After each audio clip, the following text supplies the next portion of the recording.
चलिए सीधे शुरू करते हैं स्मार्ट एस सिंपल के साथ। और आज हम देखने वाले हैं राजस्थान नगरपालिका अधिनियम 2009 की एक बहुत ही खास धारा, धारा 136 को। आज हम इसे 6 हिस्सों में समझेंगे। सबसे पहले जानेंगे कि यह धारा है क्या, फिर देखेंगे कि इसे कब और कैसे लागू किया जाता है, इसकी पूरी प्रक्रिया क्या है, और आखिर में एक फटाफट सारांश और एक प्रैक्टिस क्वेश्चन के साथ इसे पक्का कर लेंगे। तो चलिए सबसे पहले भाग से शुरू करते हैं और समझते हैं कि यह धारा 136 आखिर है क्या और इसे एक आपातकालीन प्रावधान क्यों माना जाता है। देखिए, इसका जो आधिकारिक शीर्षक है वही इसकी पूरी कहानी बता देता है। नगर पालिका छोड़ने वाले व्यक्तियों के विरुद्ध संक्षिप्त कार्यवाही। यहाँ 2 शब्द बहुत जरूरी हैं। पहला है संक्षिप्त कार्यवाही, जिसका मतलब है समरी प्रोसीडिंग, यानी एकदम फटाफट होने वाली कार्यवाही। और दूसरा, ये किसके खिलाफ है? उन लोगों के खिलाफ जो अपनी देनदारी चुकाए बिना नगर पालिका का एरिया छोड़कर भागने के फिराक में है। तो एक बात हमें बिल्कुल साफ समझनी है कि धारा 136 का इस्तेमाल रोजमर्रा के टैक्स कलेक्शन के लिए नहीं होता। ये एक असाधारण शक्ति है, एक तरह की इमरजेंसी पावर, जिसे सिर्फ और सिर्फ तभी इस्तेमाल किया जाता है जब हालात बहुत जरूरी हों और नगर पालिका को लगे कि देनदार भाग जाएगा। अच्छा, तो अब सवाल ये उठता है कि वो कौन सी परिस्थितियां हैं, वो कौन सी शर्तें हैं जिनके पूरा होने पर ही धारा 136 को एक्शन में लाया जा सकता है। ये जानना परीक्षा के लिहाज से बहुत ही जरूरी है। इस धारा को लागू करने के लिए 3 शर्तों का एक साथ पूरा होना जरूरी है। इसे एक पैकेज डील की तरह समझिए। पहली शर्त, किसी व्यक्ति पर नगर पालिका का कोई टैक्स या कोई और पैसा बकाया हो। दूसरी, जो मुख्य नगर पालिका अधिकारी यानी CMO है, उसे ये पक्का विश्वास हो जाए कि ये व्यक्ति नगर पालिका का क्षेत्र छोड़कर जाने वाला है। और तीसरी, सबसे जरूरी, कि वो ये बकाया चुकाए बिना ही जाने का इरादा रखता है।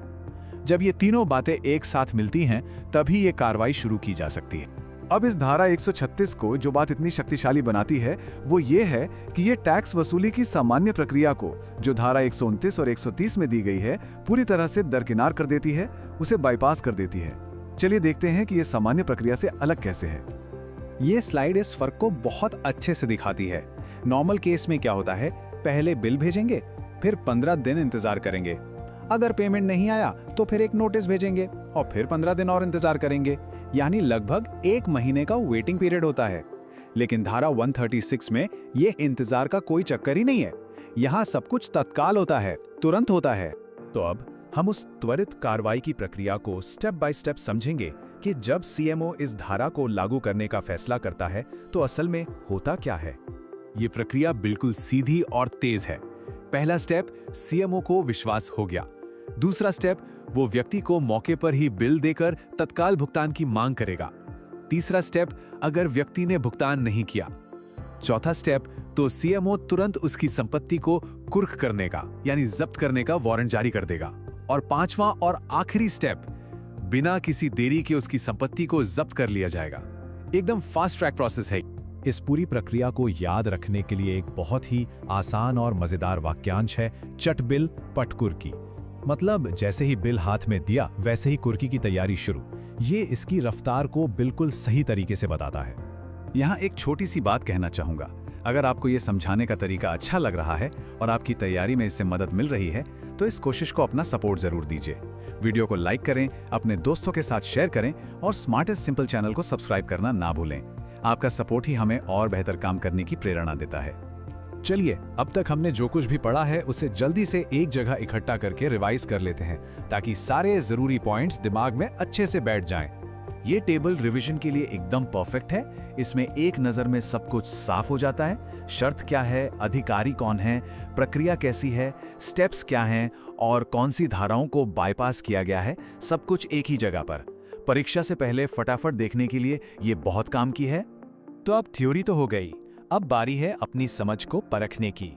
यहाँ RPSC के स्तर का एक सवाल है।